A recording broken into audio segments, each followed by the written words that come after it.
Muito bem, crianças. Tá lá correndo a sessão da Câmara, né? Que está analisando a questão do arcabouço fiscal. Está em debate. Lembrando que o arcabouço fiscal foi aprovado já na Câmara, em 2 votações. Foi aprovado em uma votação. Depois foi aprovado no Senado. O Senado alterou aquilo que a Câmara votou e volta para a Câmara agora para a segunda votação. O que a Câmara pode fazer? Ou mantém o texto que ela aprovou originalmente, ou acata as alterações do Senado. Vamos ver o que está em curso.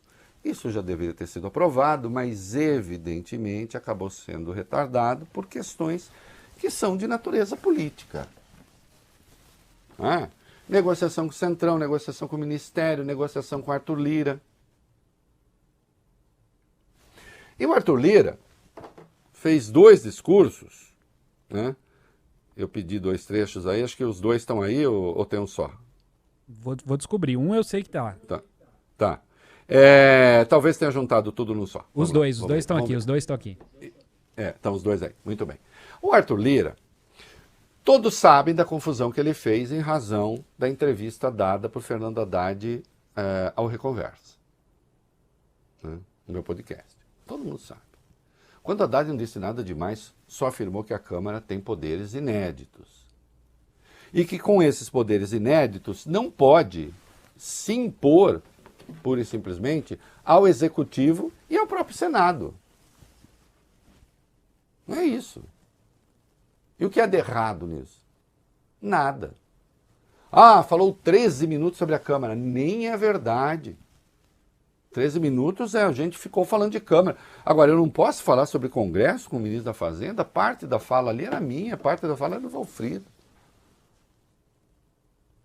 Agora, o sujeito quando acha que pode tudo, e com a devida vênia, o Lira parece achar que ele pode tudo. Assim, eu não sei o que ele quer, uma abjuração do Haddad. Ele voltou ao tema.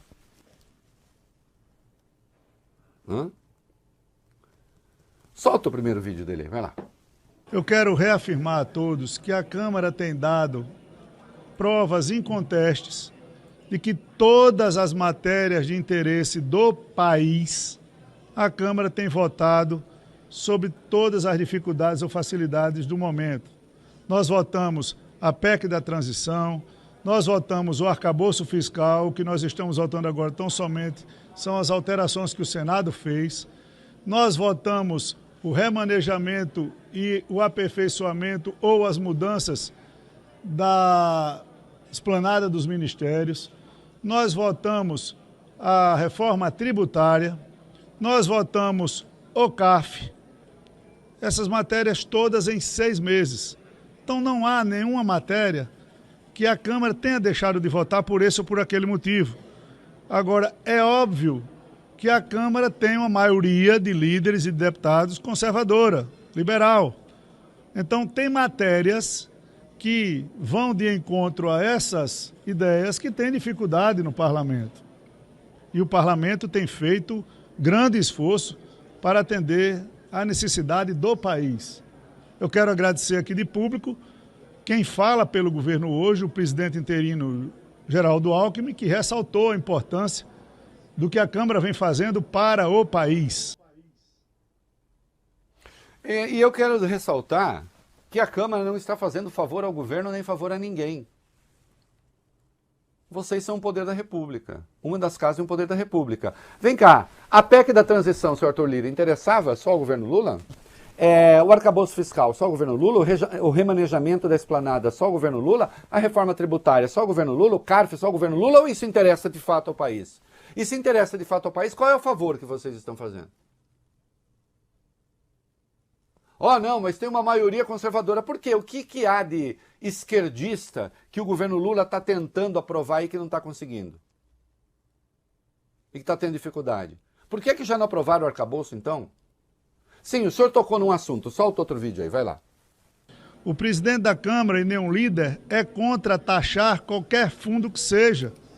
Mas o Brasil precisa de planejamento. Nós votamos aqui com a relatoria do deputado Celso Sabino, ainda na legislatura passada, taxação de lucros e dividendos, todos vocês lembram, onde ali já se taxavam fundos fixos, os fundos de juros de capital próprio. Ali já havia uma taxação negociada com todos, porque a única coisa que não interessa para esse país é fazer taxação e nós perdermos recursos, como aconteceram em outros países da América Latina.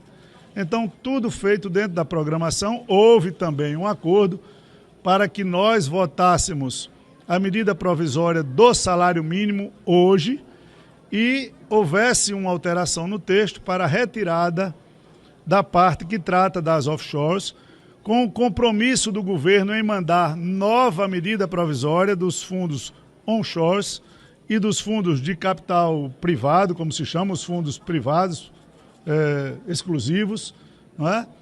E um projeto de lei tratando dos fundos offshores, para que a gente, em 2, 3 semanas, possamos dar o mesmo tom, o mesmo tratamento, o mesmo ritmo para esses fundos, que devem ter sua taxação, de maneira programada, organizada, para que a gente não tenha corrosão de base, como existiu na Argentina, como existiu na Venezuela e outros países da América Latina.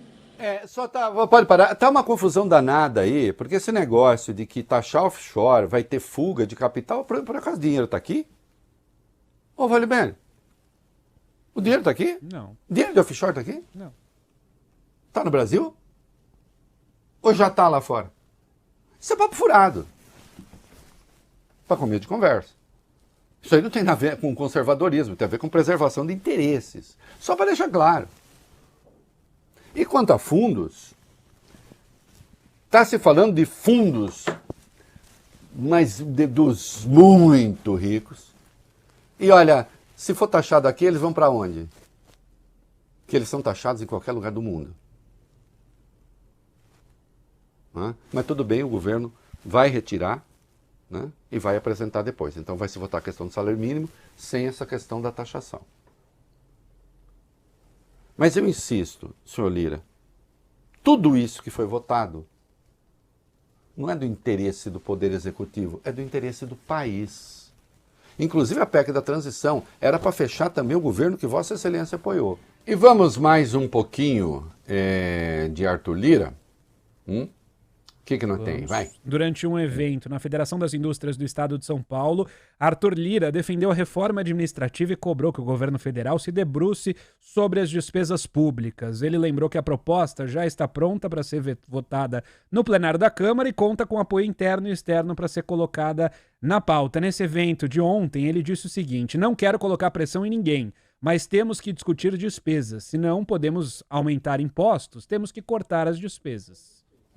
Não, primeiro que a reforma administrativa, como se está lá, não sei se faz esse corte pretendido, mas olha, assim, é o presidente da República falando, é por isso que eu acho que tem que mudar o sistema mesmo.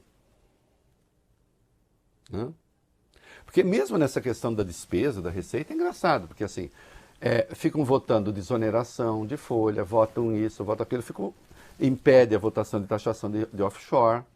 Então assim, você impede o governo de obter receita, e depois acha que consegue, com uma reforma administrativa, fazer o que tem de ser feito. Não consegue. E não vou entrar em minudências agora, a reforma administrativa que está herdada, ela não é boa.